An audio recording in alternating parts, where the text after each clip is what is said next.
This episode of Breaking Down the Ring is brought to you by Chawla Legal Group Estate Planning. Estate planning is for everyone. Whether you're worth $4,000 or $40 million, estate planning can help protect you, your family, and your assets while you're alive and well. Damn. To register for an upcoming workshop today, go to chawlalegal.com/workshops or call 586-273-7157. Again, that's chawlalegal.com/workshops or call 586-273-7157.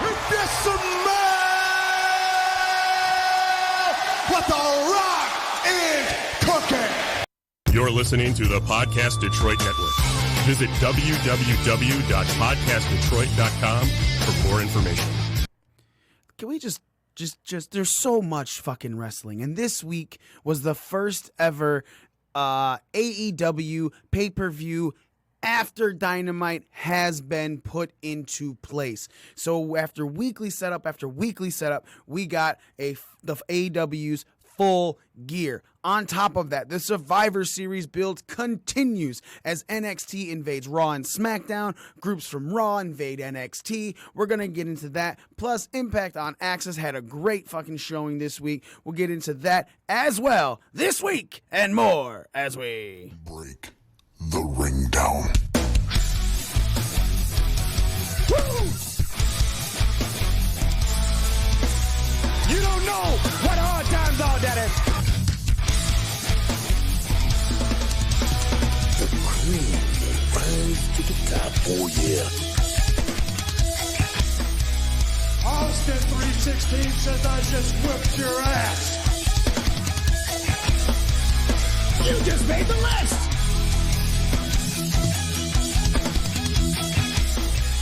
This right here is a family.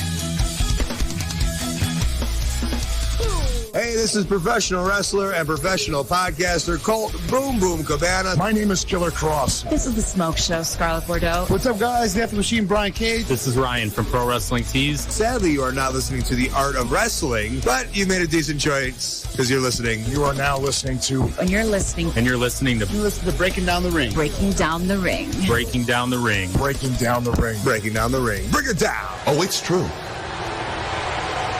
It's damn true. Ladies and gentlemen, you are listening to the most inappropriate pro wrestling show in the motherfucking world. You're listening to Breaking Down the Ring. We are your ring crew. El whole effing Smitty Nick One Tit. And me, the almighty one, your current ring crew champion, Mikey himself. God damn it, midget stripper. Let me live my life as a champion. Go back to your pole. As we mentioned in the beginning build, AEW hosted its first pay-per-view after its weekly television debut on TNT in October. Full Gear was literally last night. Nice little long pay-per-view. I don't think it was a bad long, though. Nope. Just for the simple fact of all the match quality and everything that was getting in there. So we will talk all about some Full Gear. Survivor Series is fucking nuts being built up. It's already looking, just because NXT's involved, there's so much hype around this year's Survivor Series. And before we go into that, make sure you guys go to breakingdownthering.com. You go to breakingdownthering.com, you click the official merchandise, you can get yourself a nice Breaking Down the Ring t-shirt. Our good friend over here, the amazing Nikki One Tit, is debuting, has his shirt. We also have hoodies and shit, motherfuckers. And I can tell you that for a fact, because look, this bitch is comfy. I love it. I just so soft. I'm over it. So go there, breakingdownthering.com. You can also check out all of our social media. If you are not, following our Facebook, if you don't like our Facebook page, you can go to breakingdownthering.com. Right at the top, it's got fucking our Facebook link, our Twitter link, our Instagram link, our YouTube link. You can do all the fucking shit you want. If you're listening live, thank you so much. We're going to be getting into this quite a bit. Man, I'm real fucking excited. So Full Gear happened last night. Quite a few, couple matches went over 20 minutes. One match almost hit 40 minutes. Everything else was hovering around 11 to 12 minutes. The pre-show was Dr. Britt Baker defeating Bea Priestley with that. God damn it, I can't remember what her submission hold is named now. The Jawbreaker? No, No. It's whatever. She beat her by submission, and then Brandy and Awesome Kong come out and they cut Bea Priestley's hair, and now Awesome Kong has her belt that has pieces of hair on it. So that was cool. Proud and Powerful beat the Young Bucks in the opening contest of Full Gear in a tag team match. We'll get into that. Adam Page then defeated Pac in a very surprising finish, at least for most people.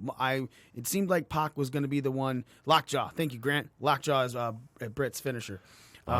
Seemed like Pac was going to be the one that they were going to kind of push for the next one, but Adam Page has had a victory over Pac, and now Pac is definitely defeated. Shawn Spears with Tully Blanchard beat Joey Janela in a regular singles match. SoCal Uncensored in a 3-way tag team match for the AEW World Tag Team Championships. SoCal Uncensored retained their titles by defeating the Lucha Brothers and Private Party. Then a singles match for the AEW Women's Championship match. The Student bested the Teacher as Riho defeated Emi Sakura. And then in the match for the AEW World Championship, fucking Cody Rhodes did not become the AEW champion, and Chris Jericho remains the youngest AEW champion in history at a ripe old age of 49, even though he's 48 when he won it. Let's just put it out there. Chris Jericho is still your champion. Le champion. Le champion. Then the lights went out, and the lights came back on, and all of a sudden, an unsanctioned match randomly broke out. No, it's not random.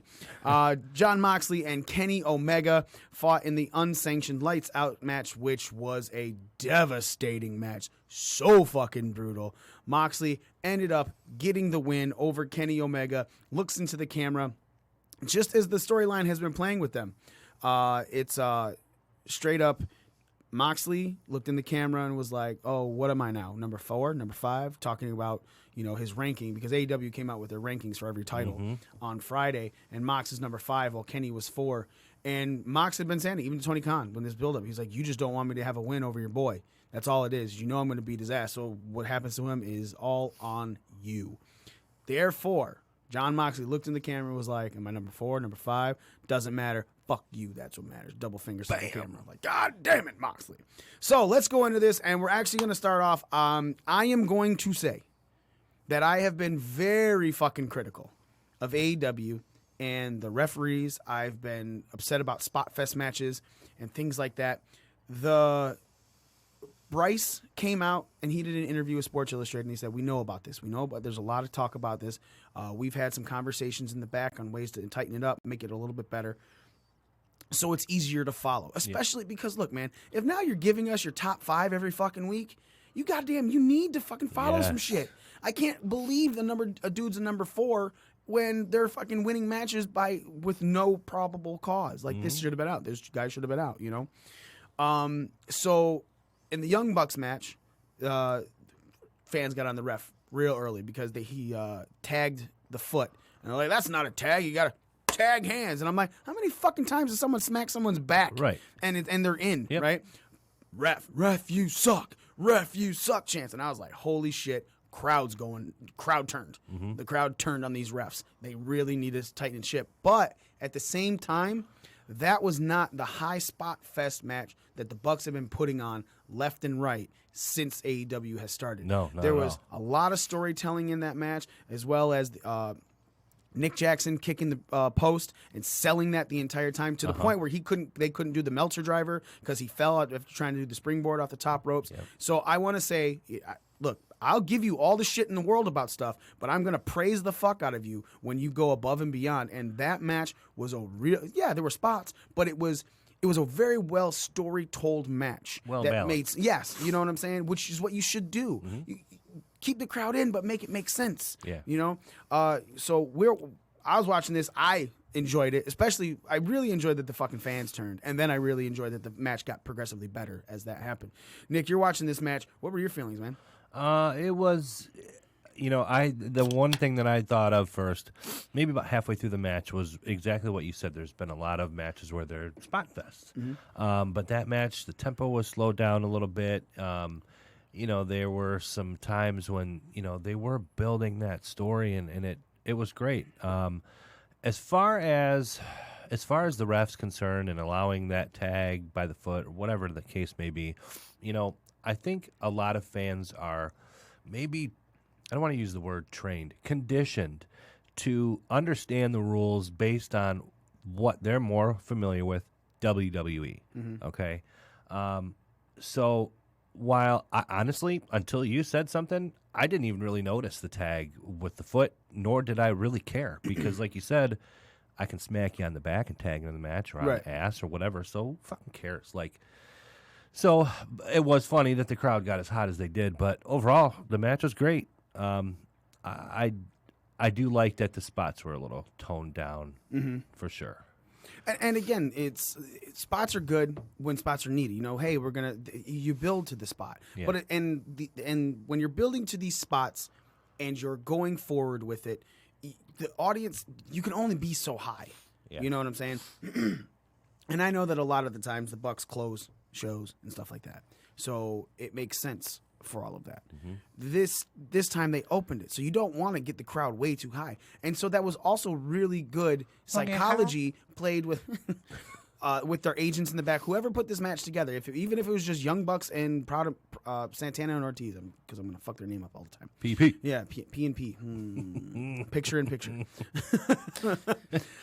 Even if it was just them putting it together, the psychology, the start of this pay-per-view, get the fans hype, make it look good, and it did. They fucking did, man. Yep. 100% did. Absolutely.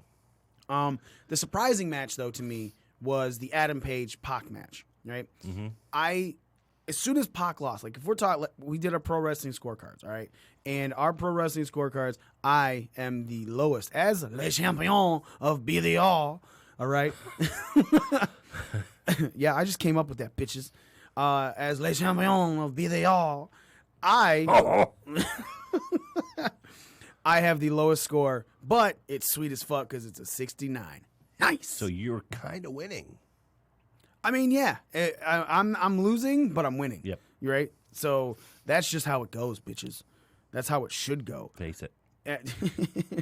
Yeah. So I got a nice little 69 in it. In our group, and Breaking Down the Ring group, if you go to ProWrestlingScorecards.com, you can get your own scorecard, and there's going to be some more digital codes coming out for ProWrestlingScorecards.com, and that's what we get to use. We go to the digital website, and we can check out our groups, and it's something cool that's really coming with Pro Wrestling Scorecards. Make sure you're checking that out. Follow them at PW Scorecards on Twitter because they will do they're talking all about the pay-per-views. They got the live updates with the digital. They're getting big, man, and I'm so fucking proud of Daniel and the team over there. For real. It's so much fun. So, Full Gear, all right. We, Nas, number 1, 99. Fucking killed that scorecard, bro. Fuck off. Fucking number 1 with a 99. Next is our own Nick with 85.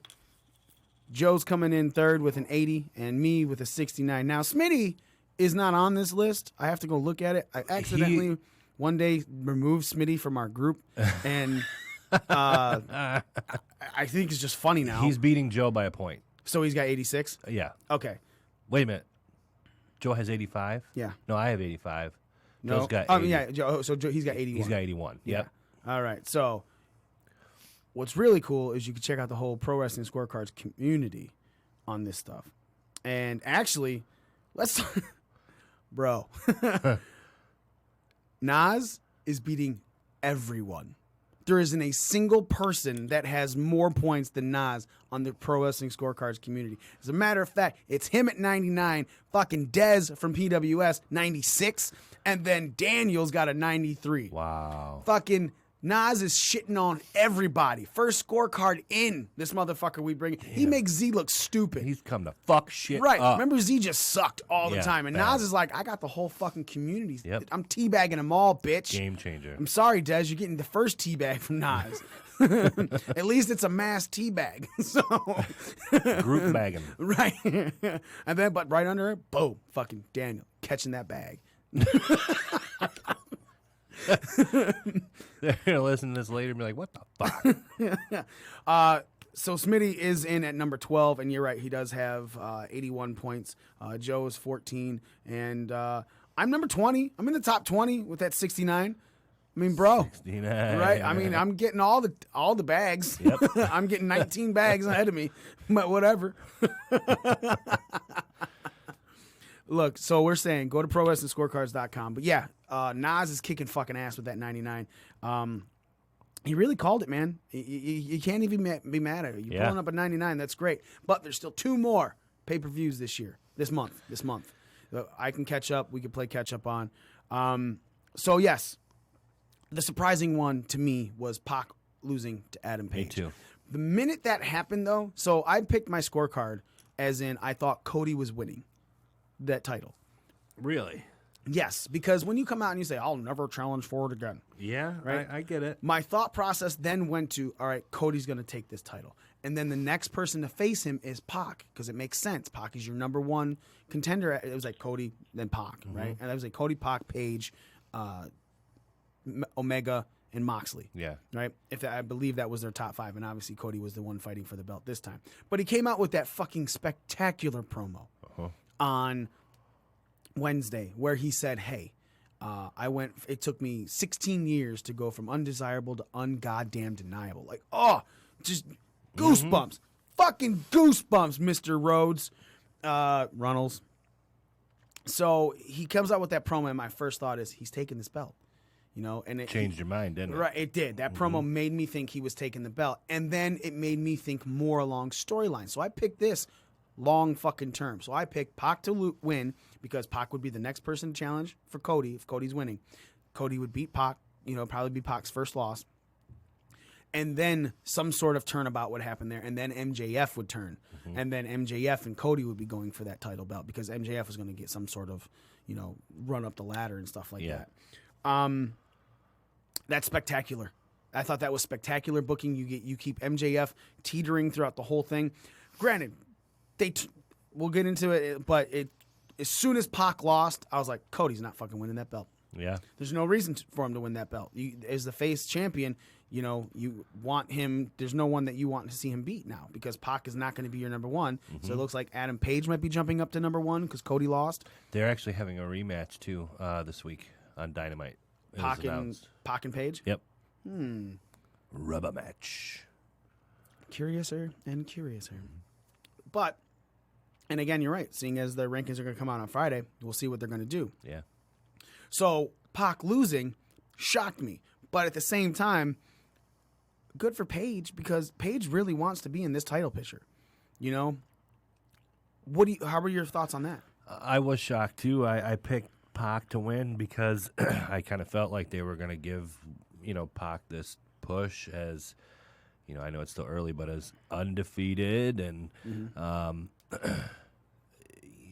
it just, that's the vibe I got. But I really didn't look into the whole Cody promo that he might win or he might lose. I just still stuck with my gut that he was going to lose. But I do like the fact that Page won. I do like Hangman.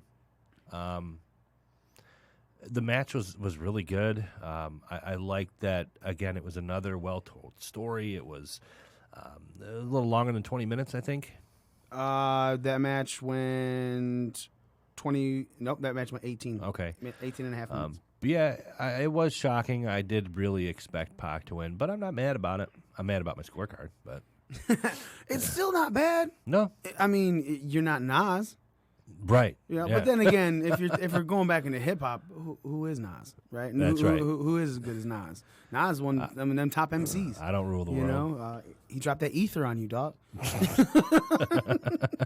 It's exactly what it. I just Moro Ronaldo'd, sir.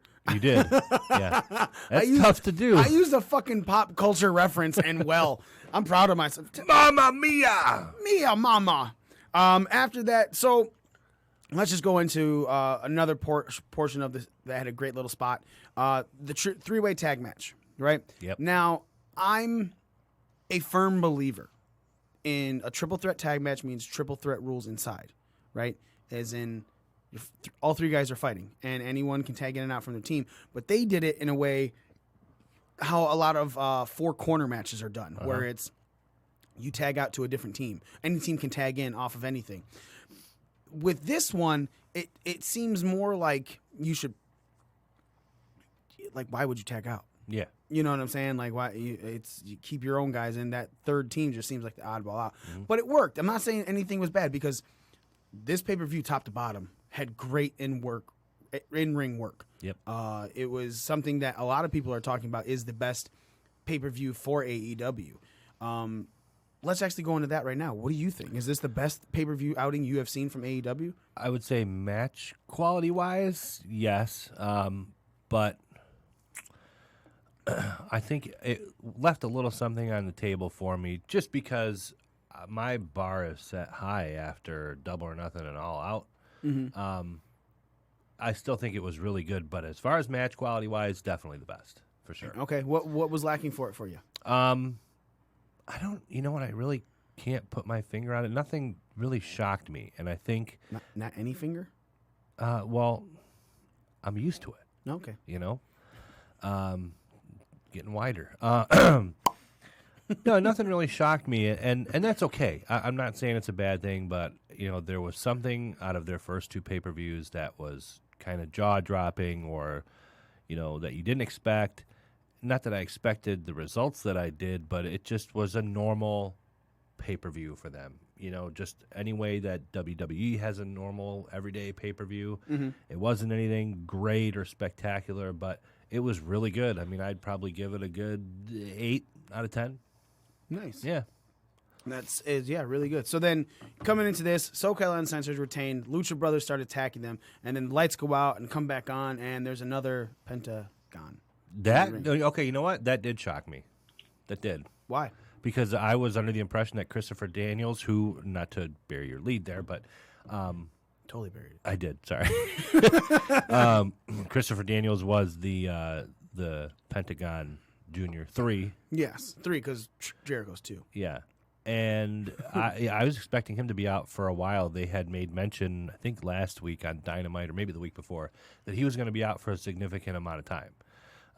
So for him to be in the ring and do what he did, I was like, oh, shit, okay. Well, 3 weeks ago, it was a pinched nerve. Yeah. You know, I would assume that a pinched nerve is more of I have to get worked out.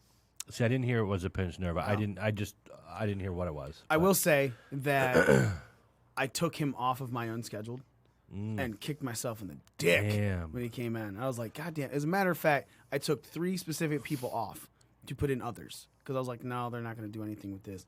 I took off the Rock and Roll Express and I took off Christopher Daniels. See, I had I had Sammy Guevara, I had MJF, and then I had Daniels, Ricky Morton, and the Rock and Roll Express. Yeah. So then when they all showed the fuck up, let me tell you, I was mad as fuck. I lost that 9 points, but again, that would have only put me at a 78. So it's not like it's did anything major damage for me. Yeah. On Pro Wrestling Scorecards. So yeah, I ended up putting in. People who were there, all were there, but just 2 of them were on the pre-show. I put it Awesome Kong, Dustin Rhodes, and Orange Cassidy. I had MJF, Awesome Kong, Orange Cassidy, Sammy Guevara. I don't remember who my 5th was. Whatever. Fuck. After somebody that didn't show. Yeah. So. SoCal Uncensored retaining their tag titles. Smart move? Yeah. Yeah? Yeah. I mean, they just won those titles. I think they're over with a lot of people. They're over with me. I don't think that... I think if you're trying to put an emphasis on your tag division and make it stand out and make it legit, you can't let the winner of your tournament, which you've been building for months now, can't let them lose it on their first title defense. You know what's really funny to me? When they announced this match on Dynamite, the winner was going to go to, it was Private Party. Fuck, I can't even remember who they faced. Dark Order. No, it wasn't. It was going over it. Yeah, it was Dark Order. You're right. Yeah. Fuck yeah, I'm sorry. I'm an idiot. So it was announced that whoever was going into this was going to be a third contender in this match. And I'm like, so Private Party's about to win, and they're taking the loss. And all it did was make me go, That's WWE booking right there. Yeah. You know, like it's you don't want, and especially now you're gonna if these rules are really gonna kick into place and they're really gonna be wins and losses matter, you're gonna see so many fodder teams, and that sucks that Private Party became fodder for that. Yeah, and that's supposed to drink fodder. Yes. Yeah. Fodder drink. Yep, I said fodder. Mm-hmm. I picked Mark Quinn to get pinned, and it was Isaiah Cassidy that got pinned. Yeah, I got that one. So them going into this match. So now I'm questioning because I haven't looked yet, and I guess I could. I will right now. Does that? So do you think it should affect the Lucha Brothers win-loss record, even though they didn't take the pin? Yeah, honestly. I mean, you're in the match. You play to win the game. So, yeah, and that, I don't know how I feel about it. I'm indifferent. But I do think you got to give them the loss. They didn't fucking win the match. What happens if you don't win the match? You lose the match. So Rey Fenix is 4-2 in tag matches. Are those updated? I don't know. Okay. Yeah, because no, they're not, because Pac still has a 3-0-1 record for singles. Okay. And he should have a 3-1-1 record. I got to do better on. Yeah, no. Yeah, it's crazy. Is that right on their website? Yeah, it's right at allelitewrestling.com. You can check out their roster and everything like that. Chris Jericho, Cody Rhodes, Le Champion, sinking that Lion Tamer in at the end of the match. Great back and forth match. Sinking that Lion Tamer in deep. Yeah. Cody not tapping out, and MJF throwing in the towel for Cody to lose. Now, before we go into anything else, this whole thing was predicated that if Cody lost this match, he would never again challenge for the AEW World Championship, because that's what he said. He said, you got all these great names in the promo. He goes, and Dusty Rhodes, people, he goes, they're all management, and management holding titles has a stigma to it. I mean, look, we give it a stigma. We talk about how fucking Jeff Jarrett ran TNA it kind of badly at the beginning because he just kept giving himself the belt. Mm-hmm. So MJF throws in the towel. Cody doesn't lose. MJF gives up for him, right? Yep. Does that mean Cody still can't vie for the AEW title ever again? No. You think that's the loophole? Yep. I was thinking of it literally before we went on the air, and I was like, you know what? Cody lost the match, but eventually they'll work that back in. They'll work him back into the title picture because, and I think he has to feud with MJF. I think he'd have to beat MJF somewhere, and that would give that statement credibility, because if you just fucking blow MJF, blow him, and Maxwell jobbed Freeman, and you lose to him ever, then what the fuck does it matter if he threw in the towel for you or not? But I agree. I think I agree with that. That's 100% the loophole. I wasn't even thinking of that when it happened. Mm-hmm, me neither. Not when it happened. I'm talking about when the promo happened. Yeah. And I'm like, dude, that's why I was like, he has to win, right? But the great thing is he lost, and because he lost like that, it's that loophole. It is that loophole, and it can get out of that. Now, after that, MJF did an amazing job selling tears, all that stuff. Like, I couldn't take it anymore. Cody was shoving him off and everything like that. And then finally, Cody stood up, put his hand on his shoulder, and then fucking MJF punted Cody in the nuts. Boom. I personally feel this is maybe a little bit too early to pull that trigger. I thought the slow burn for MJF was really good. I would have loved to see I personally would have loved to see a turn more down the line when it was a title affected by it. Like MJF said, I want to be the best in this business. I'm going to be the best in this business. You're standing in my way. But at the same time, I'm not mad about it. Like, it's still a decent time to turn them. Mm-hmm. Do you think that they pulled this too early, or are you like on board with this right now? a little too early. But, I mean, if your pay-per-views are the culmination and the payoff, we don't even know when their next pay-per-view is going to be. 2020. Right. So not anytime soon. I still would have preferred to have seen it happen later on down the line, but then this also kind of gives way to the whole storyline of why and how Cody lost, and maybe he will get another shot sooner than later, and that gives a reason for that other than him just straight up losing clean to Jericho. I mean, you could have ended the match in a DQ if Hager got involved or somebody else from the Inner Circle, but I'm kind of stuck in between. It's a little too early, but I'm not mad. Wikipedia, let's be very honest, it's Wikipedia we're trusting. Well, not trusting, just... So if you go into any pay-per-view on a Wikipedia page, you can go and see someone has it set up what the previous pay-per-view is and what the next pay-per-view is. And it says the next one after Full Gear is Chris Jericho's Rock and Wrestling Rager at Sea Part 2. They're listing that as a pay-per-view? As the next one. That's weird. Yeah, I agree. So the second one is from January 20th to 24th in 2020. And AEW is collaborating with it, obviously, because he's Le Champion. So they're going to be collaborating with it. Now, I know Tony Khan was asked in the media scrum after about, their plans for pay-per-views, et cetera. And he did mention that it's going to be Double or Nothing, All Out, and Full Gear are going to be 3 of their major 4 pay-per-views, quarterly pay-per-views a year. And they didn't mention a 4th. So I don't know. Still to be announced. Yeah. Well, if Double or Nothing is May, All Out was August, right? Yep. So you would have to think February, because this is November. So February would make sense. Something in February, and then May, and then August, and then November. Yeah, that makes sense. February. So they have some time. St. Valentine's Day Massacre. I was just going to say.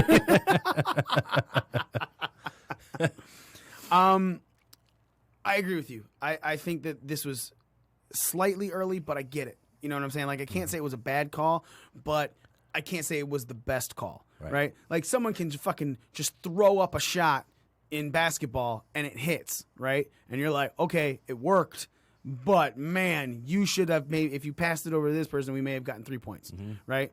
And so, good way to look at it. Yeah, I'm not saying it's bad because look, you got us a 2, you got us some points in, but if you would have passed it back to the wide open guy, you may have gotten 3. Or same thing in the football analogy. I threw it to this guy, we got the first down, but if you would have paid attention, saw that guy was more open down the field, he had a touchdown, right? We're not saying these are bad calls because obviously something good is still coming from it, but is it the best call? I do not think that this is the best call. And this is nitpicking the fuck out of this pay-per-view, right? Because again, I can bitch all I want left and right, and if I'm not giving the props where props are due, then my bitching has no merit. And I'm giving all the fucking props to Full Gear because Full Gear brought it. Full Gear made every match, even dude, the fucking women's match. You know, I said that fucking last week on Dynamite, right? That Shayna match, best fucking women's match they've ever had, and then they come out with 2 women's matches on the pay-per-view that are good, right? So it's like they're stepping up their games, and it's also very possible that the reps are finally kicking in. You know, these people are wrestling each other more and more, so the chemistry is getting higher and higher. Yes. So it's coming out, and they're looking better and better every week, and this pay-per-view really showed that. So, again, I'm giving all the props in the world. So this is me saying, man, I wish MJF would have turned months later, is nitpicking the shit out of this because it's still really good. I agree with you. 8 out of 10. Yep. Right? So that's, again, being nitpicky, but it's good. It's really good. And the fucking crowd hated him. As a matter of fact, he got water tossed on him or something tossed on him when he was walking up. There was a lot of people wondering if that was a work. I saw on Twitter, someone posted a video of the guys being escorted out. So I don't know if it was a work.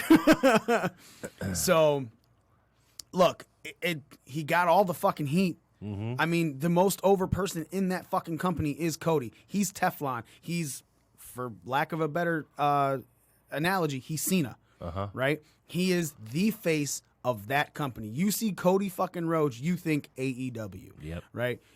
And that's great because you used to see Cody Rhodes and think, Dusty's kid. Now you see AEW Executive Vice President, Cody Rhodes. And he's fucking Teflon. He could take a loss like this, any loss, and still be okay. And because you turn on the biggest face, you just became the biggest heel. Yeah. You're bigger than it. And that's where they want him. I think, he was kind of tweener a little bit for a little while there because he's with Cody, but he's still a dick. But now you've pushed him to that heel spotlight, and that's exactly where they want him to be. And it's good heel heat. Yeah. It's legit organic heel heat. Very wonderful. Okay, so the lights out match then after this was the Jon Moxley and Kenny Omega in a real fucking brutal death match. I mean, I'm not going to say they couldn't have used some light tubes, but there was a lot. I mean, fucking him taking the move onto the mousetrap board. Like, holy shit, man. Kenny Omega getting out broken glass, which is a throwback to when Moxley put him through the table. He was trying to gouge his eyes out with that. The barbed wire bat being used, the fucking barbed wire broom being used, to when they're on the ramp and and Kenny has the Bucks bring out a barbed wire trampoline type thing. I guess not so much trampoline because they didn't bounce that much, but it was just so there was a soft landing, and fucking Omega got suplexed through that. Well, Moxley fell through it as well. And it was kind of near the end of the match before they go through the stage, and Moxley still can't get Kenny down, and Kenny still can't get Moxley down. Mox comes out, cuts open the bottom of the fucking ring rope, peels the thing back. He just got the wood. He hits, tries to hit a move. He gets reversed and everything like that. Kenny tries to go for the one-winged angel, reverse again, hits into the paradigm shift onto the fucking wood, and boom, Moxley picks up the 1, 2, 3. A lot of fans are divided on this. Really? Yeah. So there's a lot of talk that it was too much, right? Like, this is straight up, like, okay, it's not the blood gore fest that we saw at GCW, right? Like that last match and everything with Effie and Nick Gage, but it was a lot, right? Yeah. And it was something that is more ECW than Attitude Era, right? So obviously there's a real niche fan base for that. Like, there's people like it, but not some people won't like that much. But the ones who do are even go, man, could have went further. Like even I just said, could have used some light tubes. Nobody severed their carotid. Right? What the fuck, man? They're fucking not walking away, fucking limping right now. Nobody died. This match did go 40 fucking minutes, though. Jeez. Right? 38 minutes, 45 seconds. The next closest match to that was the 29.5-minute match with Jericho and Cody. This was brutal. It was fun, but it was also painful to watch. When you were watching it, was there a point that made you go, oh, okay, I'm done? No. No? Okay. Nope. Because I'm the same way. I was just like, no, it was really good. Even like, the bat being on his back and him stomping the bat on his back. Like there was like factor when they were getting pulled out of the barbed wire mess. Yeah. And the back is the back of Moxley and Kenny Omega just sticking to some of these barbed wire, just like, ow, man, that's fucking painful, dog. Ew. But never once did I think it was too much. But there are some people who have a problem with it. And I guess my question then becomes, is now a time where AEW should say, okay, we've given you 3 fucking lights out matches, right? One on AEW Dark, one at All Out, and that's the one that ended up being Omega versus Janela. Was that All Out? That was on Dark.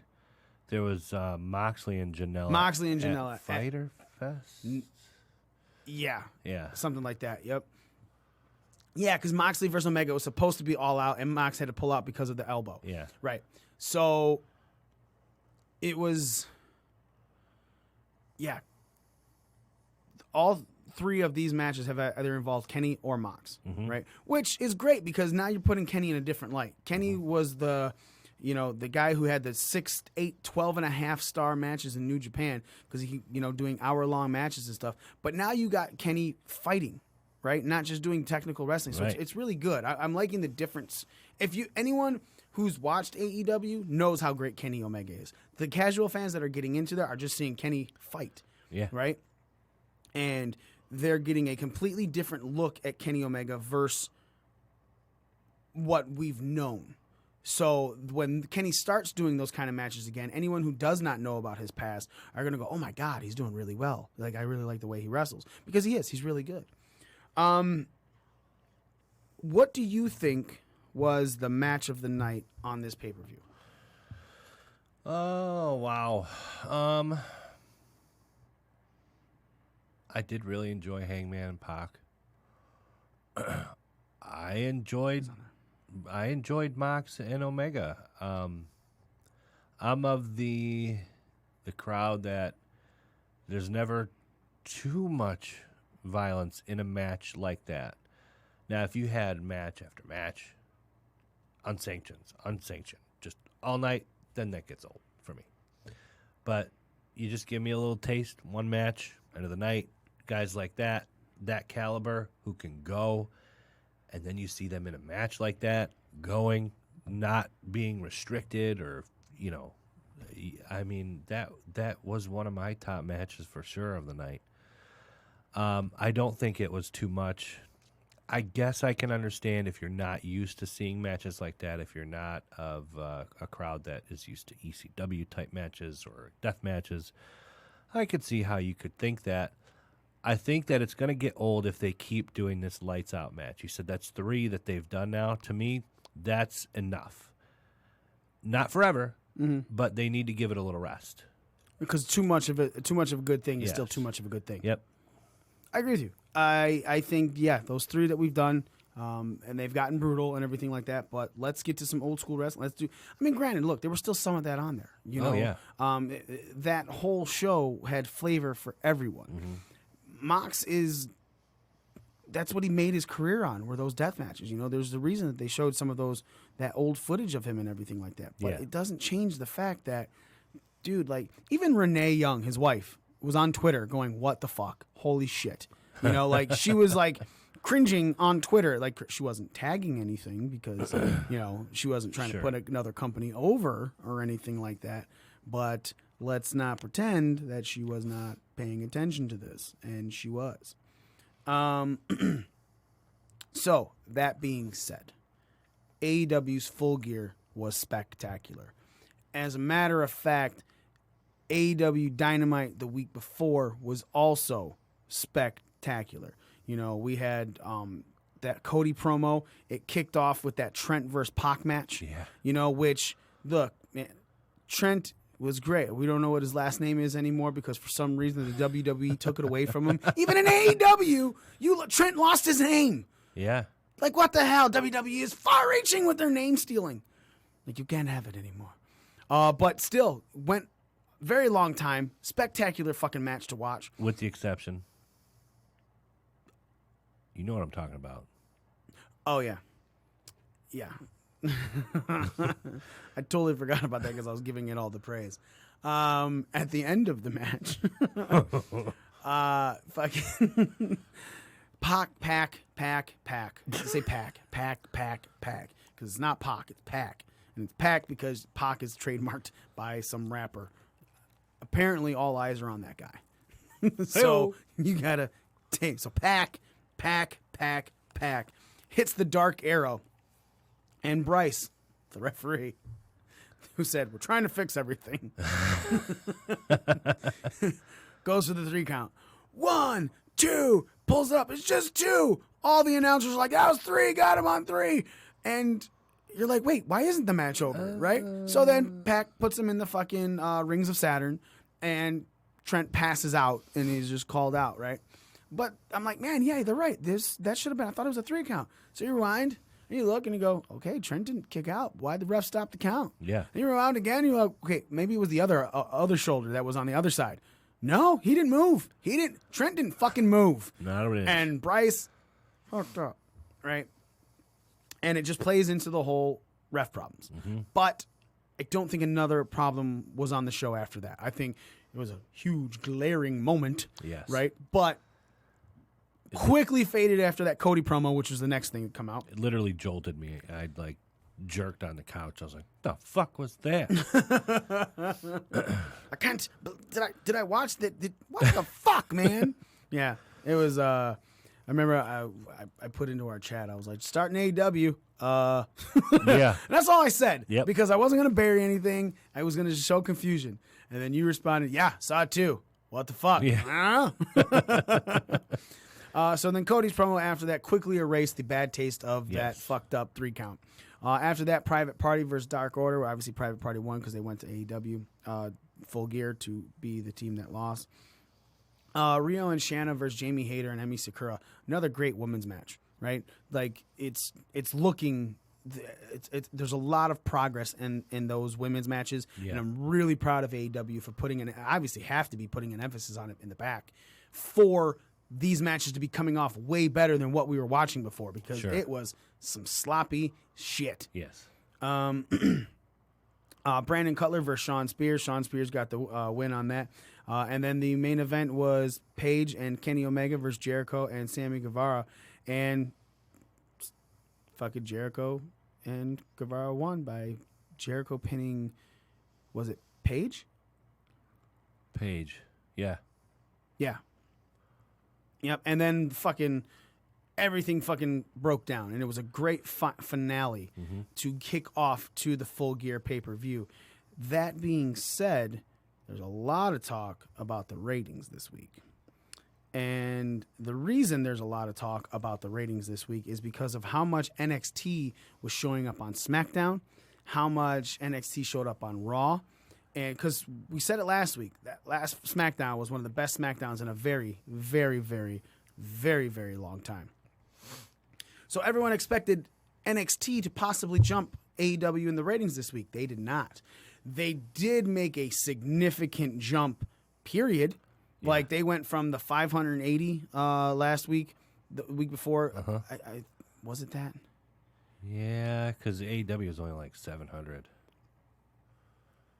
Now I have to go dig in. It was the only thing I wasn't able to pull up in time, which is fine. It happens. But they basically, AEW beat them in the ratings by 20,000 people, allegedly. And that we don't even have the DVR numbers with that. We don't know what it is with the DVR numbers. But they did not beat AEW. Is that a loss for NXT to still not beat AEW? Or does it make sense seeing as AEW was going into a pay-per-view? Whew, that's tough. I think it makes sense because this is AEW's first go-home show. And while, yes, NXT had the build from the invasion of SmackDown and some invasions on Raw, and I don't know, you could be looking at a push.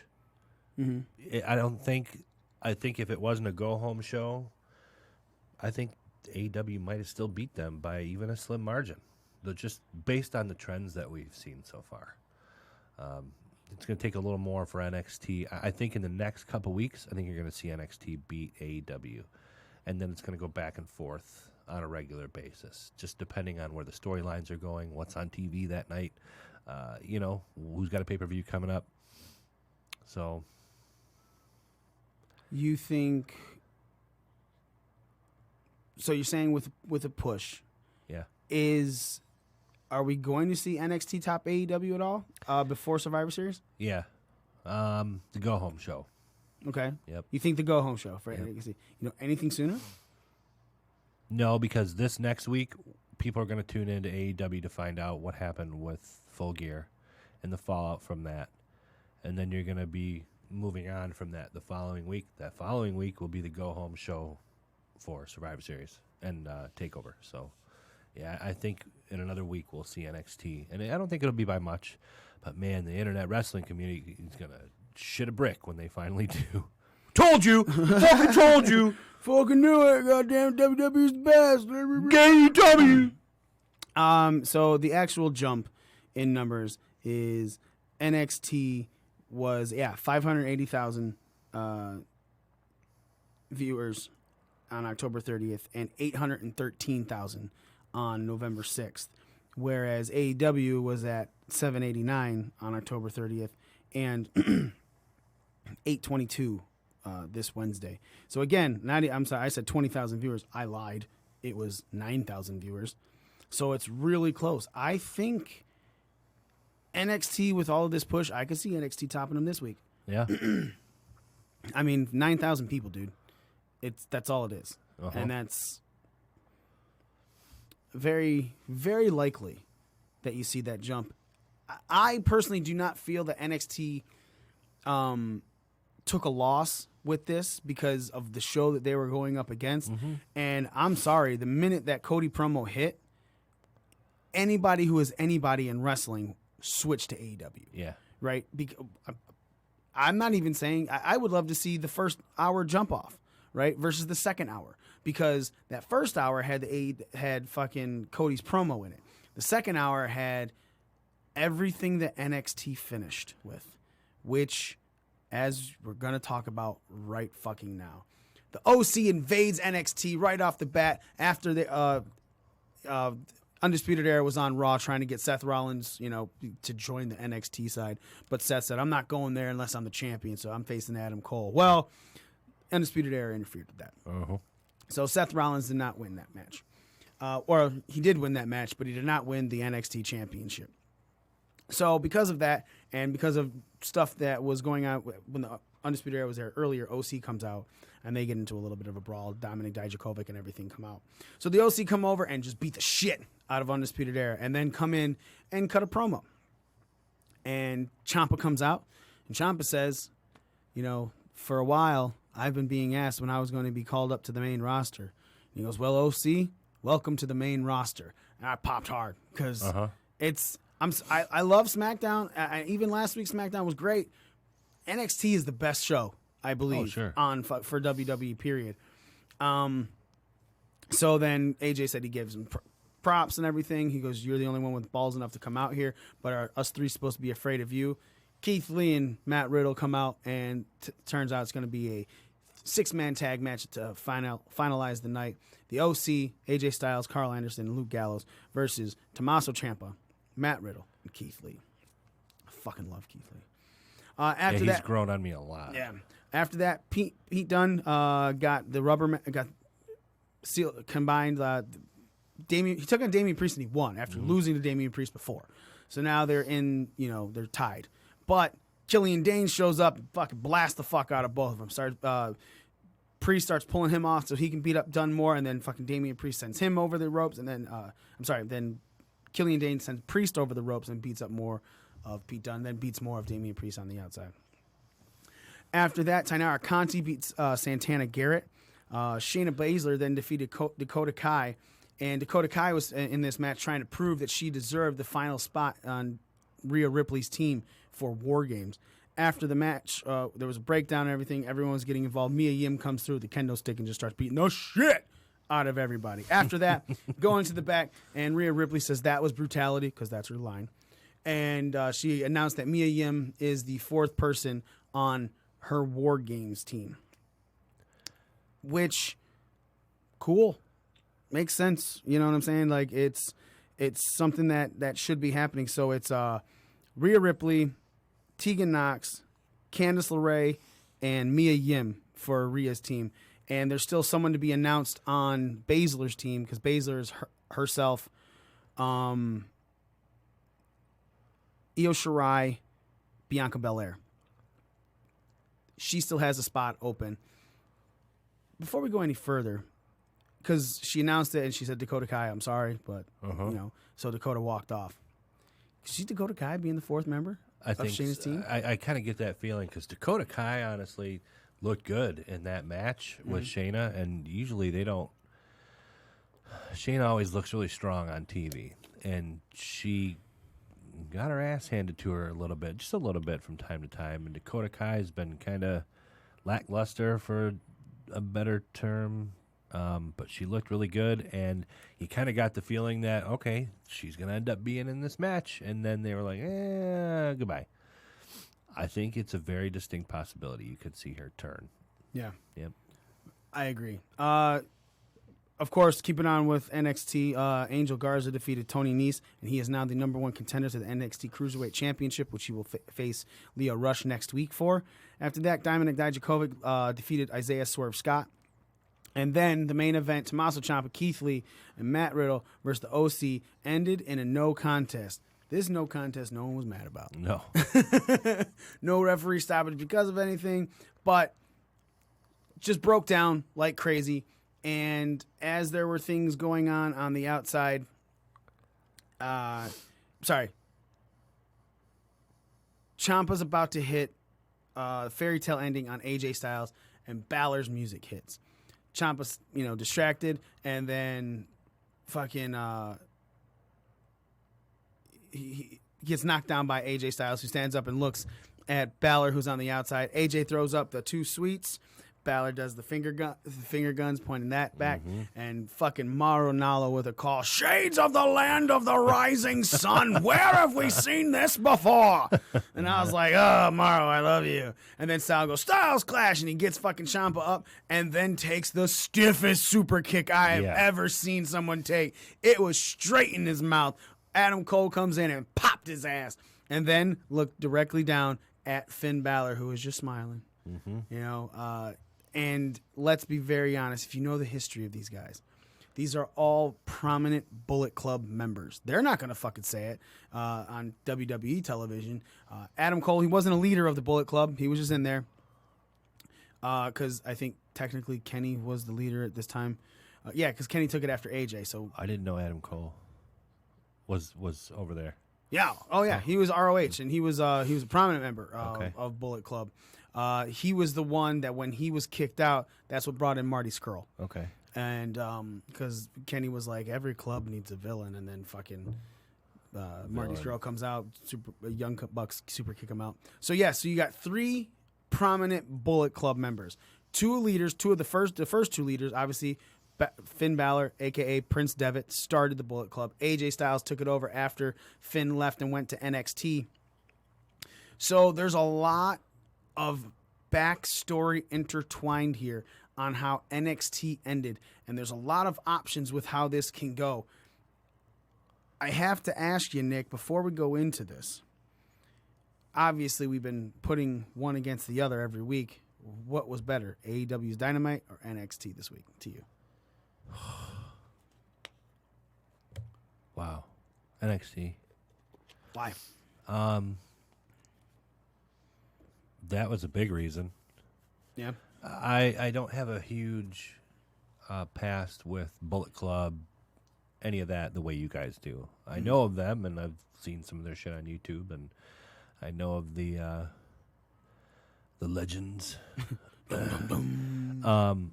But that's really fucking cool that they're finally, and I don't know what's going to happen. I don't know if Finn's going to end up going with one of these two groups, Undisputed Era, maybe being on his own, starting his own. I don't know.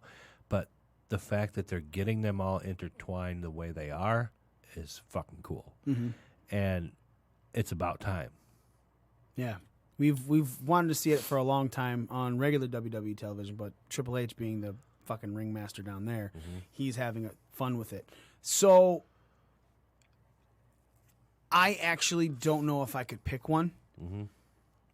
If I had to pick one, it's how it would have to be based on how everything ended. Because Cody's promo was spectacular, right? And the Trent match and with Pac and everything like that, it had the little misstep in it. The women's tag match was good, but then you go to Dijakovic versus Isaiah Swerve Scott. It was good. Angel Garza versus Tony Nese. It had its entertaining moments, especially when Tony Nese powerbombed a pair of pants. It had moments in each of them, but nothing that I was like, holy shit, this show's a 10, right? Yeah. Neither of them. Maybe they're both 8s, right? Because there was just a couple slow parts in each of them. But if I have to choose which way I'm going to lean, it's probably going to be NXT because of the ending, and I agree with that. Yeah. AEW's ending was really good. I'm not trying to knock the brawl and everything, right. but it was really weird to me that Santana and Ortiz came in and attacked Omega and Moxley. Uh-huh. Right? You know, because they're about to go at it, and then Santana and Ortiz come. I'm like, why is Mox being attacked? So then Mox is obviously helping Kenny. And then at the end, they brawl against each other. Yeah. But that little bit of psychology right there kind of fucked me up. Yeah, me right? too. And when that happens in that big brawl, so it takes you out for a second. And you're like, wait, why? Okay, cool. And then it got back into it, and it was really good. But again, there was just that little spot where you're just like, oh, at the end of all of the stuff on NXT, everything was just getting better and better and better, and nothing ever dropped you back down a notch to where you came back to reality. So if 8.01 versus an 8, right? Yeah. You know what I'm saying? Like, it's fucking close. But if a gun to my head, I had to choose, it would be NXT, as great as AEW was. And again, I give credit where credit's due. They're all pulling it off. One thing before you go on that concerns me is with all the things happening at NXT, you have build up for War Games and you're trying to build up for Survivor Series, where it all kind of seems not confusing, but when you compare Santana and Ortiz attacking Moxley and Omega, if they're supposed to be a united front on NXT going into the Survivor Series matches, but also up against each other at War Games, that's kind of blurring that line a little bit too. To an extent, I will say Adam Cole wasn't. He didn't help Ciampa. Yeah. Right. You know what I'm saying? He got his lick back in on AJ Styles, and he stood over Ciampa. Right. So it's still kind of that War Games-esque is still there because they're fighting each other. So he's not like he's helping him, but he's coming out and getting his lick back. And so therefore it's not like he picked him up, right, and started fighting with him against AJ.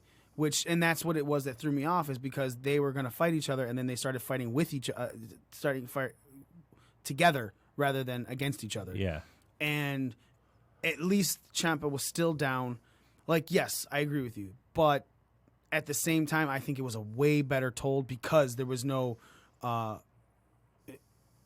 two guys who were supposed to be fighting each other, fighting with each other. True. Very true. Fighting against each other, fighting alongside each other. That's what I've been trying to fucking say. So therefore, to me, it still worked out. I was all right with it. Now, that being said, NXT did something that a lot of people have been hoping for, and confirming what we talked about last week. Remember, we were like, Daddy's going to war. It's like, is that another War Games match? Yeah. Well, now it is. It's confirmed. It's another fucking War Games match. Undisputed Era versus Ciampa, Riddle, and Keith Lee, with the fourth person to be announced on Ciampa's team. Give me some people who you think it might be. Because let's be honest, we can kind of guarantee Gargano versus Finn Balor, right? So those two people are more than likely out of the War Games match. Who else could be joining that team? I haven't really thought about it. We've got Riddle, Keith Lee, Ciampa. Yep. Dude, I don't know.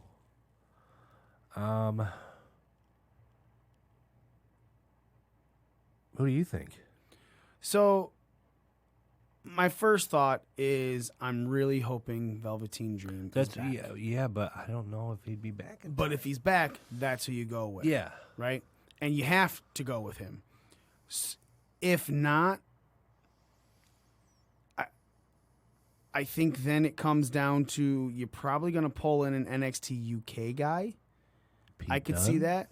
Maybe Pete Dunne, but I think Pete Dunne might have some stuff going with other people. I could see maybe Tyler Bate. Maybe. It's difficult to call because of all the people that aren't really in but are in Dominic NXT. Dijakovic? Dijakovic has already problem with Keith Lee because Keith chose Matt Riddle to team with, so they had that little falling out. I think your best bet after that is it's possibly Pete Dunne, man. Unless there's some kind of shocker that we don't even know about.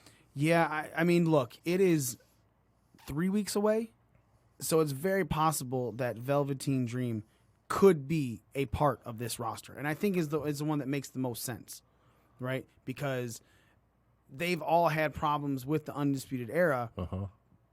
Velveteen Dream is a problem with Roderick Strong. You know, so because Roddy's already faced Lee and Riddle at the same time. Ciampa's going for the gold. Yeah, man, I just got to believe that you put Velveteen Dream in there. I think that's the only logical sense. But again, you could always wait till the fucking Wednesday before and put the final person in and have time to build something like that. Oh yeah. So, and Triple H is a fucking master at that. So, let's move on to SmackDown, because SmackDown has huge implications into Survivor Series, with specifically a title change at the beginning of the show. The Survivor Series tag match were all the tag champions of each brand against each other. It was Viking Raiders from Raw, it was Undisputed Era from NXT, and it was Revival from SmackDown. A match that everyone was really fucking excited about. Yeah. Because it was just like, dude, these fucking teams are going to go the fuck at it. And then the New Day won the SmackDown tag titles. Are you disappointed that the New Day won? And if so, is it because the Revival won't be facing this match, or because you're just sick of the New Day? A little bit of both. Yeah? Yeah, I would have liked to have seen the Revival hold the titles a lot longer than they did, because, again, these titles are changing hands every 2 or 3 weeks. Yeah, those teams can all go. That would have been a great match to see. Viking Raiders aren't that far removed from NXT. The Revival, they were in NXT, were they not? Yeah. So, and New Day, I am a little sick of them. So, I would have rather... It's still going to be a good match. It'll still be a really good match, but I would have much rather have seen the Revival keep those titles and be in that match. So let's talk about these titles and how they're switching hands. Daniel, we'll start with just the last couple. The Hardy Boys, 20 days. Now, they had to drop it because Jeff got injured. So it was something that it sucked, but they dropped it. To Daniel Bryan, and then Daniel Bryan and Eric Rowan got them. 68 days. Then the New Day beat Daniel Bryan and Rowan, 62 days. The Revival beat the New Day, 54 days. The last time that the titles were longer than that 68-day reign of Bryan and Rowan was The Bar from October 16th, 2018 to January 27th, 2019 at 102 days. New Day had it for 55 days before that. Bludgeon Brothers at 135 before that. The Usos, 182 before that. And then there was a couple quick 20-some days. New Day, Usos, New Day, Usos. American Alpha had it for 83 days. The Wyatt family had it for 23 days. And that's going back to 2016.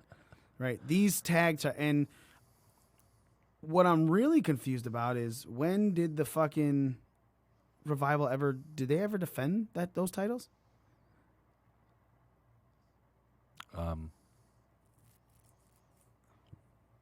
This last run? Yeah.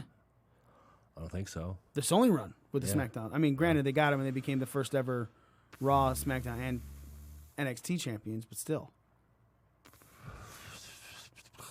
No, not that I can recall. I am pissed that the New Day won these belts. And it's not so much that I'm over them. I think Kofi deserves better right now. I believe that Kofi Kingston is a guy that his championship reign ended unceremoniously. Granted, I'm okay with how it ended. I'm just not okay that he doesn't have another shot at it because Brock went to Raw, right? Yeah. So I think that really kills it. Even if he had one more chance at it and it was fucking he had a hard fought 5 fucking minute match with Brock and then gets caught again, fine. You know, then I'm all right with this fucking quick squash because, right, in combat sports, it fucking happens. Yeah. You know, there are first round, like, he went 2 minutes with Cain Velasquez, you know, and if you're fighting it back to when Cain took on Brock in UFC, he beat him in the fucking first round on a TKO, you know, so I get that wrestling isn't combat sports, but you have to make some things believable, and you got to stop thinking that just because it's a squash match means that someone's getting buried. I don't think they tried to bury Kofi with that squash match. I think it was the first episode of SmackDown. We're trying to make this look more combat sports. Give him this squash. But Kofi should have gotten something because it is pro fucking wrestling. Then you can say, all right, but we're going to give you another shot at it down, you know, in a month and see how you handle it, right? Or fucking Kofi could have had another shot at it the next fucking week. But instead he's forgotten. Right. And Kofi's got little things lingering, right? And you can see it in the promo where they were talking about the pancakes and they were talking about stuff and things, and Kofi got anger, you know, and he starts crunching up the pancakes in his hand. I feel like giving him the tag title is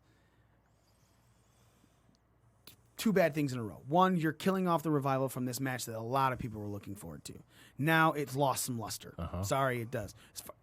But then you also put the tag title on Kofi Kingston. It's not even a singles title, man. It's not even the IC belt, right? Like, give Kofi another singles run. You know, at something. Give him something.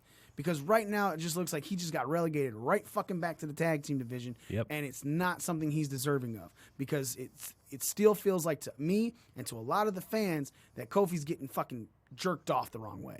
Right? Like, I'm going to jerk you off, but I'm going to use some sandpaper. You all right with that? No, I'm not. Ouch. Yeah, it's not. Nothing's going to come from this. I see what you did there. So, I'm not a fan of them getting the tag titles. I'm more upset that we just lost what could have possibly been a fucking barn burner of a match. Yep. And my real problem is because giving those titles to the New Day makes me feel about WWE management like the Lions management organization. Anyone, football fans, if you're from the greater Detroit area, you know that the Lions are the longest running team without a fucking Super Bowl. Why? Because we've never won a Super Bowl. Ever. We've won one playoff game in the last, 15 years? Something like that? I don't know. Yeah. I don't even want to think about it anymore. But the management's not really doing anything to switch stuff up with bringing in things and making stuff, you know, drafts and stuff like that. It's like, you're just looking at it like, why do you think everyone just loves us? Like, they don't just love us. WWE doing that? Like, do you think that this match is going to get better by putting the New Day in versus the Revival? Like, this match was it was the match to watch, in my personal opinion. Sure, there's Becky, Shayna, and Bayley. Okay, cool.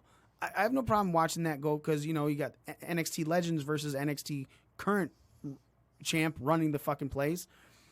But that was like 3 different fucking eras of NXT greatness, right? With the Revival from back in the day, the Viking Raiders currently, who were just brought up, to the Undisputed Era running it now. You know, it was like, man, that was going to be such a good fucking match. And it was really funny watching some of the things posted on the internet after Monday when they announced that it was Viking Raiders, Undisputed Era, and Revival. And it was like Raw versus NXT versus SmackDown. Like, I saw a couple people go, I see what you're doing here in WWE. That's not Raw versus NXT versus SmackDown. That's NXT versus NXT versus NXT. Yeah. And it's not anymore. And it was like all the excitement. It's like you got punched in the gut. Is there any type of build that you could see with this that would make you give a shit about it as much as you would have given a shit about it with Revival? Not really. No? Well, because I'm only asking because you said you weren't fully sure into what the Revival's past in NXT was. So it seemed like a great match, obviously, but nothing could make you feel like this is going to be good? No, because just based on the track record of these NXT alum and what NXT was and is, you know it's going to be a good fucking match. Like, you don't even have to tell me about it. Yeah. Not to say that New Day's matches aren't good. They're good, but they're not great. The Revival's really grown on me in the last 6 months. They can work. They can go. They're really good in the ring, and I think the Undisputed era is really good in the ring. I think the Viking Raiders are a lot of fun to watch. So this was a really good, exciting match, if not the most exciting match for me on the card. Mm-hmm. And now the New Day, who I'm quite honestly, I am a little bored of them. I mean, they're good. They're not that good. And I'm just kind of like, oh, it just took the air out of it for me. I am... I'm not even going to try and go into anything more because I just fully agree with that. That really did hurt my excitement for Survivor Series and quickly took the wind out of SmackDown for me. Only to then be kind of cool again because Imperium showed up and they beat the fuck out of Heavy Machinery, and I was like really cool because it's NXT UK guys. So it's adding more. It's not so Survivor Series is not just regular NXT. It's NXT UK too, which you're putting a combination between all of them. So that was sweet. So who goes over in this tag match? What tag match? In the 3-way tag match. I think it needs to be anybody other than the New Day. I think you see Viking Raiders win it, and I think New Day takes the loss. Now, if New Day takes the loss in this, if Kofi gets pinned, if Big E gets pinned, and Undisputed Era does not, I think I'm then okay with it to an extent because while I would have loved that match with the Revival in it, I'm like, man, I just feel like NXT's going to lose, right?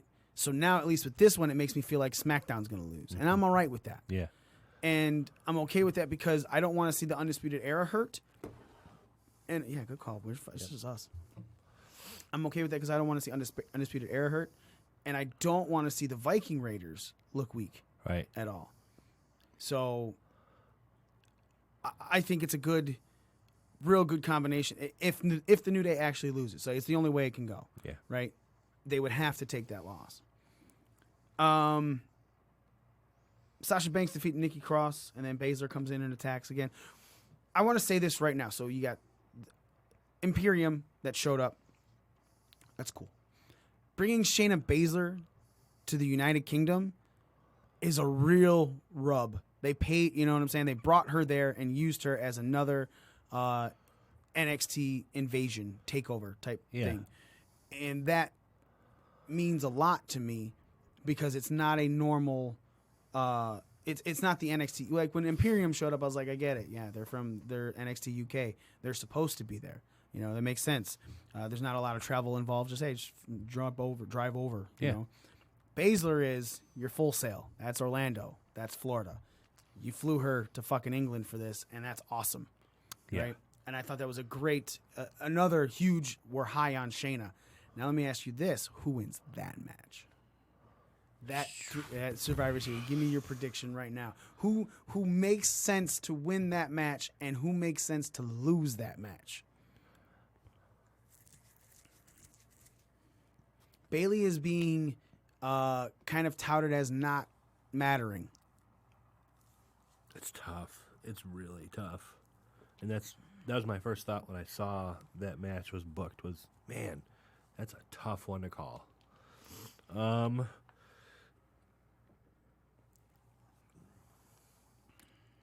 I got to say Shayna goes over Bayley. Yeah? You think that's the NXT win? Yeah. I don't think you want to make Becky look weak by having her lose in any facet. I mean, she'll lose the match, but she won't get pinned or tapped out or anything like that. And I think you're okay if Bayley loses because she's still going to have heat on her, much so the way she does now. I don't think you can have Bayley win that match. It's not believable that she can beat Shayna Baszler. Honestly, neither one of them to beat. I want to be honest. I think you do have Shayna make Bayley tap out. I think Shayna goes over Becky. Yeah? And the reason I say that is because it's a triple threat match. It's no DQ. Mm-hmm. Her girls are going to get involved. It's true. And that's my thought process on that. Yeah. Like, if you're trying not to hurt anyone, you're trying to have Becky look like give her a loss without giving her a loss. You know what I'm saying? Like, Becky hasn't lost that belt. We thought Becky was going to drop that title a couple times, and she didn't. She continued to run with it. The only champion that still has their title after WrestleMania is Becky with the Raw match championship, Raw Women's Championship. Yep. Can't talk. Becky can take a loss here, pinfall. You know, Yeah, Shayna that's just true. roll her up. It's something that happened with the girls because Bayley's got Sasha, you know, Shayna's got Jessamine Duke and fucking Maria Shafir, and Becky has Becky. Yeah. I think a numbers game is going to get involved in this, and I think Becky's going to take a loss from Shayna. I think Shayna going over in this makes her look really good. Yeah. She's a fucking beast, dude.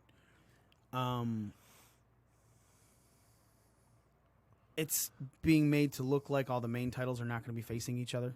Mm-hmm. So it looks like the Universal Championship is going to be fought between Bray and Daniel Bryan.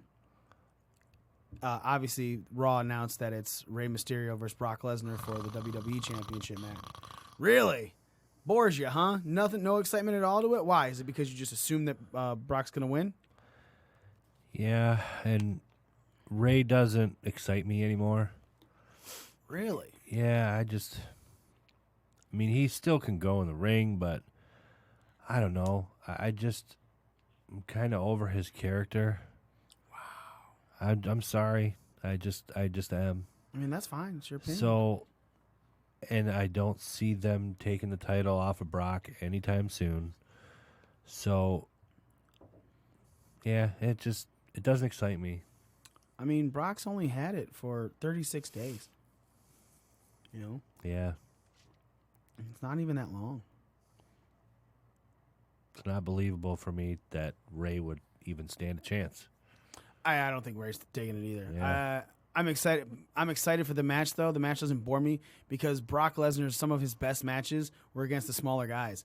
When he was facing Daniel Bryan and AJ Styles, and Ray can go in the ring, I think it's a clash of styles that will be really good. Yeah. You know, which is another reason why I was really mad Brock didn't get a real fucking match with Kofi. Yeah. You know, like I think it would have been a really good fucking match because Brock versus little guys is amazing. Yeah. It's a great storytelling situation with that. So, continuing on, Tyson Fury comes out because he's in England. He's from Manchester, blah, blah, blah. Manchester, England. And says he has unfinished business. And Braun Strowman comes out. And apparently Tyson Fury's unfinished business was to say thank you. Yeah. I didn't get to say thank you, lad. Can't wait to tag with you. Yeah. What? Like, talk about shit not making fucking sense. Yeah. Like, you took a power slam after you beat him at Crown Jewel.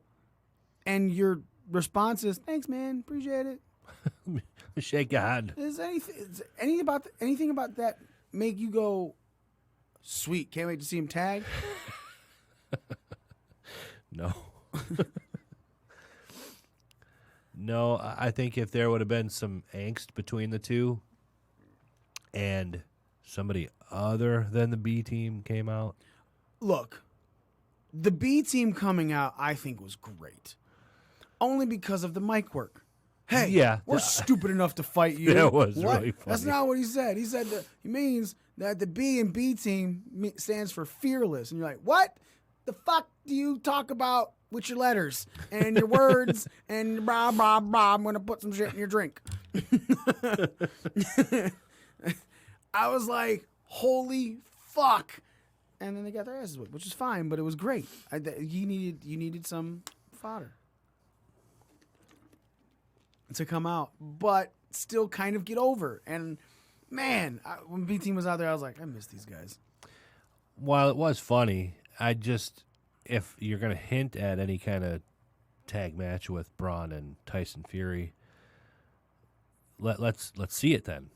Let's see what you're talking about. But instead, it was kind of like, hey, here we are, yay! This is me, and we're friends now. Right. Okay. I mean, look, I understand that he has a fight against Wilder, so Yeah. he's not going to do shit until that's done. That's true. Right. But still, it blows my mind that they just went to happy go lucky. Yeah. After the match at Crown Jewel. And story closed. Right. So then Carmella and Dana Brooke beat Fire and Desire, and they are now on Sasha Banks' team for Survivor Series. So Sasha Banks, Carmella, and Dana Brooke with another person to be announced. And I guess still... I'll be very honest, man. I mean, look, you're right. They got 3 weeks to fucking build this.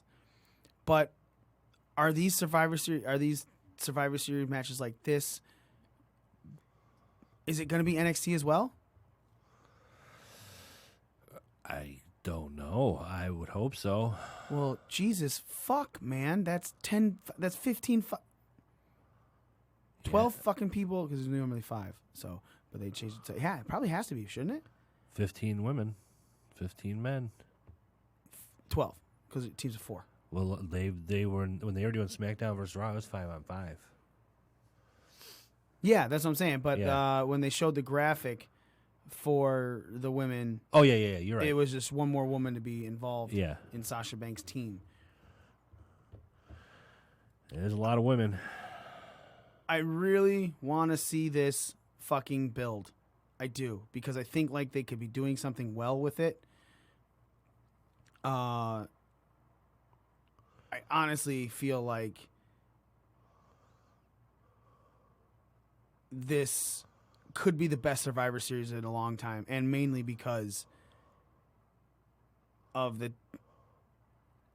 teams, the NXT being brought in. They don't have anything up on their website about the Sasha Banks match, so I'm not going to go into that.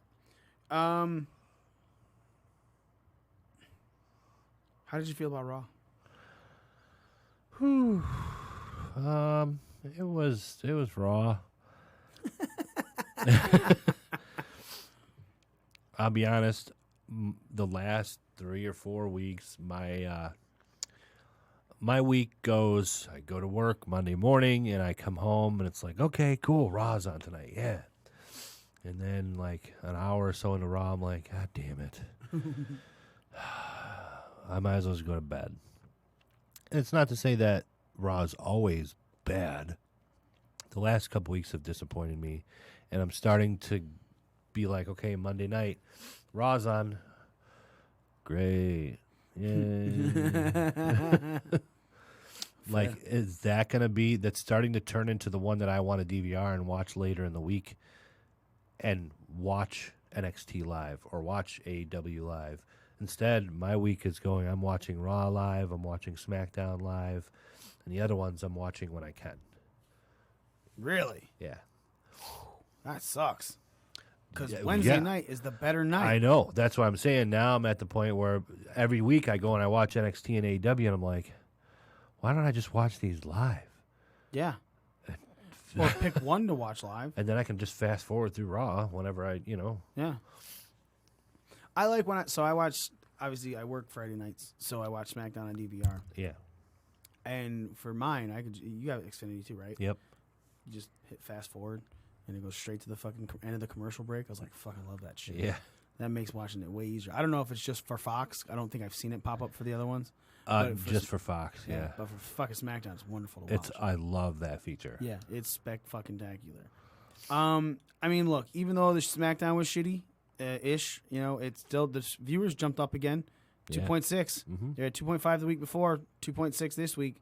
Less SmackDown. And what's crazy about the 2.6, though, that show was taped. That was not a live show. You had spoilers. You didn't need to watch that, right? Same thing for Raw this week. It's taped. You can read the spoilers and not watch it. I don't think Raw was all bad. I thought the Seth Rollins promo was weird. Like, I don't know how to get my motivation anymore. Okay, whatever. Mm. So, him being attacked by the NXT guys, I'm kind of wondering if, because he's a captain for, there's gonna be an announcement for Team Raw. I'm wondering if it's gonna be Raw versus NXT and not SmackDown, because I haven't heard any type of guy lineup being brought for SmackDown yet, and maybe the women would be SmackDown versus NXT. and not have the women on Raw. Like, it seems to me a smart fucking move is pull Alexa Bliss is on SmackDown. Use her in the fucking Survivor Series team. Apparently, she got a shoulder problem. Oh, really? Yeah. Did not hear that. Yeah. What the fuck, Alexa Bliss? Stop know. being so injury prone. God, she's so good. I know. Oh, fucking Alexa Bliss. Biscuit butt. So nice. Yeah, again, I agree with you. And then you're feeding the Viking Raiders to fucking polo wearing motherfuckers again. And I was really bummed out about the Seth Adam Cole match. I not to say that I expected him to win the title or anything like that. I think it ended a little too abruptly, a little too soon. My crowd sucked. Yes. Well, my expectations were set high because of the match with Daniel Bryan and Adam Cole. I was like, this is almost like another dream match. Again, awesome. And then I'm sitting there waiting, and then it just didn't live up to my expectations. I was a little bummed. Our friend said, leave Alexa alone, Mr. Perkins. Why? I don't know. I didn't even think we said anything bad. She's up for grabs. Whoa. Whoa, you gotta ask. If you're not getting being told you're allowed to, you can't fucking do that. Just kidding. I thought Raw was okay this week. It was good. It wasn't horrible. You know what I'm saying? But that fucking crowd really did kill it. Yeah. Especially during Adam Cole, Seth Rollins. That match was really fucking good. And that crowd, like, Adam comes out and he fucking does the boom. And on SmackDown, you hear the whole crowd go, boom. And in Long Island, you hear the crowd go, Yeah. It was like a fucking midget stripper. Exactly. You know? And then he fucking does Adam Cole, baby. And the crowd's like, oh. Yep. Like, there's like 25 people there. They're like, I know who this guy is. There were people that called, that talked about being there. They were like, man, we were just fucking dead. Don't come back. Right. We suck. That fucking crowd was horrible. Yes. That crowd killed Raw for me. Like, Raw, if that crowd had been hyped, that Raw could have been way better. Granted, they had fucking not Tyson Fury. Granted, they had fucking that promo and everything. But, dude, Rusev versus Drew McIntyre was a decent match. Yeah. You know, Buddy Murphy and Cedric Alexander, great fucking match. You know, it was... That crowd needed to be way more hyped than it fucking was. And because when you're watching at home and you don't hear shit from the crowd, you kind of lose your interest. Mm-hmm. You know? Especially if something can take your attention away. Like, you have a kid. I have a kid. You look over and talk to the kid, and you have a conversation. And you completely forget Raw's on because you don't hear shit. Right. You just hear bumping and moving around. You don't hear, holy shit, or, you know, or like the crowd, oh. You know. Announcers aren't into it. Right. It's... Yep. I do like how they did what they did with Brock. I wish it would have went a little bit longer. Yeah. You know, Brock looking for him and everything, and attacking Dio Madden and hitting him on the table. It was really good. Like, it showed how tall Dio was because he was fucking stood up and he's like, "Hello." Yeah. You know, it's like, you're even a lower bar than me. Yeah. I didn't expect that. Yeah, Dio's tall, and I liked that, but again, it was just. Like, I wish that would have lasted a little bit longer into the show, too. Yeah. Like, that seemed like it's such a quick fucking ending. Yeah, it was, like, just after 9 o'clock when that ended, Yeah, I think. like, it was weird to me, man. It was fucking weird. I want to talk a little bit about Impact on Access. I was able to finally sit down and watch the whole fucking thing. And... it was Sami Callihan's championship celebration. He started walking around, drinking beer and everything because bubbly is for pussies. Bubbly's for bitches, Sami Callihan said. It started off with Moose versus Willie Mack. The next match then was Michael Elgin versus Fallah Bahh. Then we had Joey Ryan versus Ken Shamrock. And Joey Ryan beat him. Then the Knockouts champion, Taya Valkyrie, took on Madison Rayne in a non-title match. I sound really dead about this, but I'm not trying to be. Petey Williams then defeated Bhupinder Singh with the Desi Hit Squad. Rohit Raju! boo, and Raj Singh. And then Sami Callihan's championship celebration was interrupted by Tommy Dreamer, who decided to make an extreme match. And it became OVE, Sami Callihan, Jake Christ, Dave Chris, and Madman Fulton versus Tommy Dreamer, Rich Swann, Tessa Blanchard, and Daga. Look, man, there's some real good fucking wrestling on Impact. And it's something that I think everyone needs to fucking watch. Because if you're still thinking Impact is the fucking company it was a year and a half ago, you're wrong. This fucking these matches are spectacular, but then there's still some problems, right? Like, so Michael Elgin was taking on Falaba, and Falaba's a big, huge dude, like sumo style wrestler. Fucking Elgin hits a fucking superplex on the dude, and dude just jumps up, not selling, right? Which is fine, but it makes you think, okay, he just hulked up, that's the term. And now he's just gonna go fucking nuts on Elgin and win this match, and no. He didn't. Fucking Michael Elgin ended up winning with a submission. And I'm just like, it doesn't... There's ring psychology still and everything, and I'm going to give everyone shit no matter what. And if I'm watching your product, which I am, because it's really good, this needs to fucking make sense. And watching a guy just power out and take a 1 count after a hit after that is just like, why is all of a sudden now he's tapping? Like, it kind of caught me off guard. I do like what they're doing with Sami Callihan. I mean, I hate Sami Callihan. I've hated Sami Callihan. Sami Callihan, to me, sucks because he's from Ohio. That's really it. It's like the only fucking reason. Fuck Ohio, right? I'm a Michigan guy. Fuck you, Sami Callihan. No, Sami Callihan's really fucking good, and his promos are spectacular, and the way he wrestles is really good in the ring. The final match where they had all that together, it was great. It was a good, very well put together match. Rich Swann, Tommy Dreamer, Tessa Blanchard, and Daggett, they won. Then later it was announced that there's 2 weeks' time there's a 5-way match, 5-way elimination match. Tessa Blanchard is involved in that, and the winner of that match goes on to be the #1 contender for Sami Callihan's world title. So I'm really fucking hoping that Tessa Blanchard wins that. But there was a huge discussion about Impact for one thing. Ken Shamrock, the most dangerous man in the world, took on Joey Ryan. So the most dangerous man versus the most dangerous manhood. The most dangerous penis.